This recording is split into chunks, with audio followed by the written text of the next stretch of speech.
Lowriding has changed in the last, I'd say, 20 years. It's become more commercialized, especially because of Lowrider magazine. Lost the battery, man. Perception of lowriding has always been it's a Hispanic thing.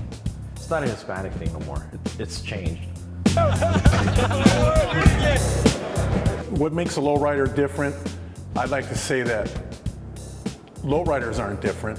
All the other automotive industries are the ones that are different. Japan was big a few years ago. It actually gave lowriding an actual economy right here in Southern California. People were buying and selling cars, and a lot of people made their money from that. With more people getting involved, it's going to evolve.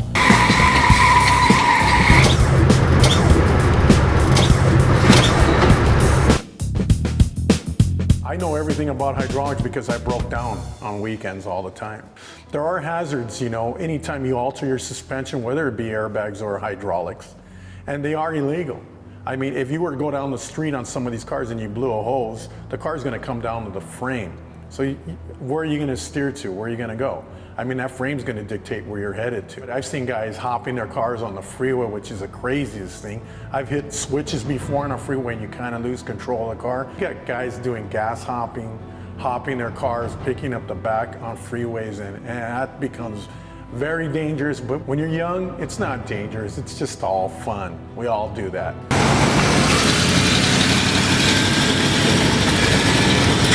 I want everybody to understand that though hydraulics go on all lowriders, mostly, I would just like to say that when you see a car going down the freeway and you see it bouncing and all that, it's because there's stiff coils, because the guy wants to elevate his car as quick as he can. That's 10% of the lowriders out there. The other 90%, they want to enjoy their car. They don't want to get pulled over by the cops, because if you have hydraulics, you're going to get pulled over. Lowriding's been around for 60, 70 years. Even the cops now think that, well, the guy can't be that bad because look at the money and effort he's put into the car. He had to make a lot of sacrifices to keep it up that way. I don't see where he had the time to be out there doing something bad. Leave him alone. That is his hobby and sport. And things are cool now. People really appreciate lowriders a lot more. But I want everybody to know that in every automotive industry, hey, I can laugh and joke and laugh all weekend long on some hot rod or muscle car that I saw. And there's plenty of funny looking lowriders too. But we're all trying. We're all having fun. Not everybody is a great artist. You start off with your crayons. One day you go to markers. One day you're dipping in oil and you're painting, if you make it that far. There's no judges out there, but it's the same thing. It's the people who come up and recognize your car and give you the compliments that I like it. Or you can see somebody that walks up and they stay there for more than 10 seconds, they really like their car. You know that your input and your sacrifices you've made are well done and they're well admired. The people are the real judges.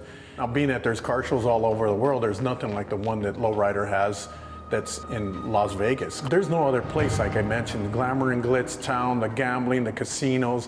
Everybody, you got 700 to 900 cars that come up there, look showroom condition. They all come out, and I know there's mad money spent there just to get those cars there. I just don't know how they have anything left over to hit the slot machines. But the big winners every year are recognized in Lowrider magazine. You'll see that those cars or those winners.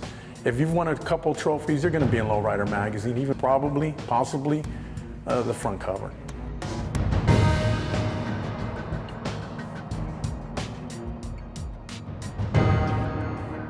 I've been lucky enough to be here with the magazine for almost 2 decades, and I've seen our industry grow. Other countries getting involved, like Australia. Australia is huge, and it's going to be interesting to see how our now generation, that we call them, to see where our lowriding culture is going to be at, even in 5 years from now. Where the future goes from here, there are a lot more body styles.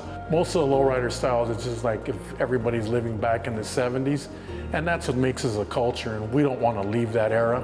Through Lowrider magazine right now, we want to showcase the different styles from the early 70s that were very popular, where today the 64 may be the most famous and popular lowrider. Back in the days, no one wanted those cars. It was all the 72 Caprice, the 69, some of the 66 Rivieras, and Lowrider tries to show that there are other styles, think out of the box. So if they don't make us brand new cars that change our style, to add to our style, that's okay too.